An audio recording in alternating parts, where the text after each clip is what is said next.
Sabi nila, when you are in a social setting and you are trying to make friends, wag na wag nyo daw pag-uusapan ang dalawang bagay. Unang-una, wag nyo daw pag-uusapan ang religion. Pangalawa, wag nyo daw pag-uusapan ang politics. These are two hot topics, even particularly in our time today. Madaming pressure, madaming stress na kaakibat itong dalawang topic na ito. And for that very reason, it is good to come to the word of the Lord to seek guidance and help, hindi ba?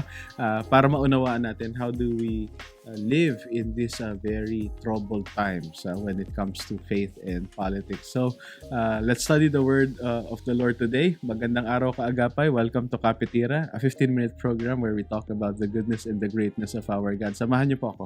Ako si Pastor Rolly Victira. Magkape po tayo at magkwentuhan patungkol sa salita ng Diyos.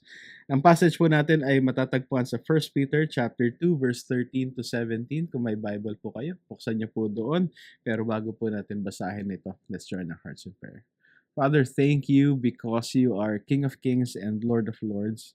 And though today we are living under, Lord, a very tense intersection between faith and politics, I pray, Lord, that you would allow us as we come to your word to find guidance, Panginoon, and strength to live out in these very hard days. So, Lord, we lift you up. Lord, be glorified sa aming pagkwekwentuhan sa araw na to. We ask all of these things in Jesus' name we pray. Amen. Let's read the passage together. 1 Peter chapter 2, verse 13 to 17. Be subject for the Lord's sake to every human institution, whether it be to the emperor as supreme or to governors as sent by him to punish those who do evil and to praise those who do good. For this is the will of God, that by doing good you should put to silence the ignorance of foolish people. Live as people who are free, not using your freedom as a cover-up for evil, but living as servants of God. Honor everyone. Love the brotherhood. Fear God. Honor the emperor. Today we'll consider this text. We will talk about the point, the principle, the purpose, and the practice of it. No? But the point, hindi ba? It's right there. Sa simula pa lang, it's very clear. Sabi dito, be subject for the Lord's sake to every human institution, whether it be to the emperor as supreme or to governors as sent by him to punish those who do evil and to praise those who do good. We will find out, no, as we go in our study in 1 Peter, no, na itong call ng Panginoon through the Apostle Peter ay recurring, no. Nagsisimula siya sa government starting from verse 13 and then sa 18 naman sa workplaces. We'll talk about that next time. Tapos ang ending nito, it also affects our home, no. Particularly with regards to husbands and wives. And so the Lord desires for His people to be subject to government institutions. So, every human institution. Nasabi doon, no? Yung term na ginamit dito ni Peter sa English na be subject, it really means to be under God's arrangement. This is a reminder na although chaotic yung mundo natin, there is friction and trouble talaga sa government side, hindi ba? Ngayong panahon na to, as I'm recording, there's an impeachment proceeding for our Vice President. Yung interaction ng faith tsaka politics sa US, di ba? Talagang tense. Maging dito rin sa Pilipinas, no? And we are struggling with this as Christians, no? Paano ba natin ina-navigate to? It's good to be reminded na sa kabila nitong kaguluhan na to, the Lord has a particular arrangement. No? Meron siyang plano, may structure ang Panginoon na gusto niyang tayo that we will live under. No? This is government. Yung picture dito ng arrangement, it's a military term na really talks about falling into rank, no? So there are various formations, no, dun sa mga sundalo during the time of this writing. Ito yung pinaka-common sa kanila, yung phalanx, no? If you are watching online or you're seeing this video, no, Itong mga sundalo na 'to, they would hold their shield with their left hand kasi normally the dominant hand is the right hand. The shield na hawak nitong mga sundalo nito will be enough to cover half of their body and cover the half of the soldier standing next to them, no? So phalanx, no, it's a position na ginagamit ng mga sundalo before. A modification of this is called the wedge, no, where the formation will have a parang a pointy tip to it. So that is very good for breaking yung barrier ng kalaban and penetrating them from the inside, no. Ito naman, ang tawag dito ay testudo, para itong ano, tangke sa kanila, no. Kung may VIP sila, ipapasok nila yan sa loob nitong testudo na to. It's like a turtle, no.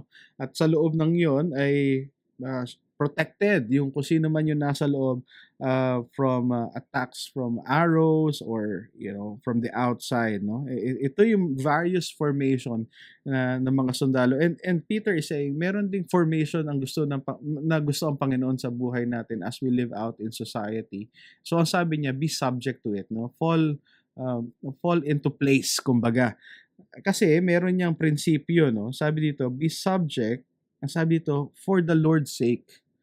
Importante yung phrase na yun, no, for the Lord's sake, kasi hindi sinasabi ni Peter dito na be subject to human authority because human authorities deserve it, di ba? Be subject to them for the Lord's sake. That phrase clarifies na may authority, may boundary, tsaka may certain conduct na ine-expect sa atin. The authority comes from God, no? A God who made everything, di ba? Romans 13:1 and 2 sabi dito, let every person be subject to the governing authorities, for there is no authority except from God, and those that exist have been instituted by God. Therefore, whoever resists the authorities resists what God has appointed, and those who resist will incur judgment. It's good to be reminded sometimes that any form of government is better than no government at all. If you want to know that for certain, to maintindihan niyo, no, think about what happens pag sira yung traffic light dito sa Pilipinas, hindi ba? Walang red, yellow, and green, di ba? And people go their own way and, humihirap lahat ng bagay. So even a broken system is better than no system. Sabi dito ng Panginoon, fall subject to it. Sumunod tayo sa kinauukulan, not for their sake, but because this is the will of God, no?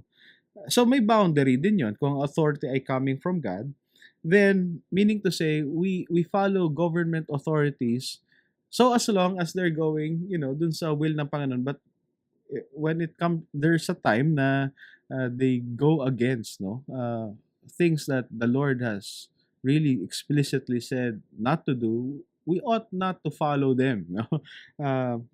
Good example si Peter sa Acts 5:27 to 29, no? They were brought before the council. Sabi ito, but when they had brought them, they set them before the council, and the high priest questioned them, saying, we strictly charge you not to teach in this name, yet here you are, you have filled Jerusalem with your teaching, and you intend to bring this man's blood upon us. But Peter and the apostles answered, we must obey God rather than man. So itong situation na to, for example, pinagbawalan explicitly si Peter, no, and the rest of the apostles to speak about Jesus. And this is something na, this is beyond the boundary that God has set. Sabi niya dito at this point, we must obey God rather than man. There are examples of this also in the Old Testament. A good example is Daniel.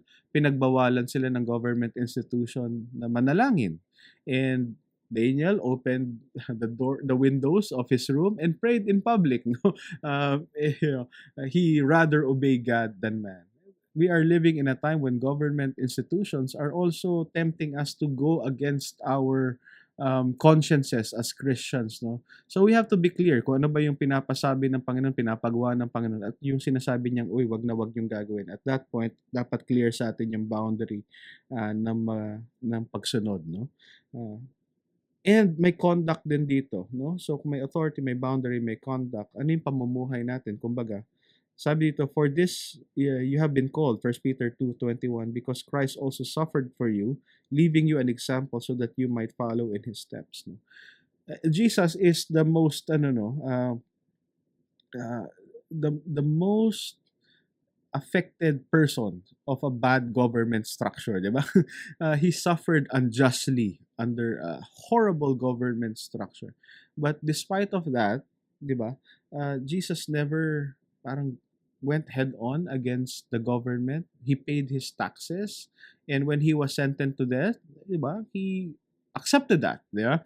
Ang sabi dito, ang conduct natin dito, we should follow in the steps of Christ. No? Kung ano yung ginawa ni Jesus, yun din dapat ang pamumuhay natin kasi may purpose yun. No? I know this is a hard thing to swallow, no? Pero may purpose itong subjection na to. So verse 15 ng 1 Peter chapter 2, sabi dito, "For this is the will of God, that by doing good, you should put to silence the ignorance of foolish people." Very clear, di ba? This is the will of God. Dahil sa pagsunod natin dito, tumatahimik yung mga akusasyon ng mundo patungkol sa atin mga Kristiyano. We should be people na ang primary default stance natin, default position natin is to serve. Not to go against the flow, not to rob and be disagreeable against government structure. So Christians are called to be eager servants. Our default posture is of cooperation and goodwill. This shines the light of the Gospels, and it will disarm yung hostility ng mundo natin. No? We should be good citizens. At yung practice nito, sabi dito, 1 Peter 2:16-17, "Live as people who are free, not using your freedom as a cover-up for evil, but living as servants of God. Honor everyone, love the brotherhood, fear God, honor the emperor." Napaka straightforward na command, no? Live as people who are free. Sa Panginoon, malaya na tayo. May maganda tayong identity sa Panginoon. Pero hindi natin dapat gagamitin ito. Itong katatayuan natin sa Panginoon na sa masama, no? Not a cover-up for evil, but living as servants of God. So, ano yung principle dito? Practice. Number 1, honor everyone. Kung sino yung kaharap mo, give honor to that person. No? Bigyan mo siya ng pagpapahalaga. No? Give them the honor that they deserve. Pangalawa, we should love each other. Love the brotherhood. Itong pagmamahal na to, kung ito yung postura natin, di ba? We will not be disagreeable. We will be open to communicate. Fear God. Magkaroon tayo ng mataas na pagkatakot at hearts na committed sa pagsunod sa Panginoon, and also honor the emperor.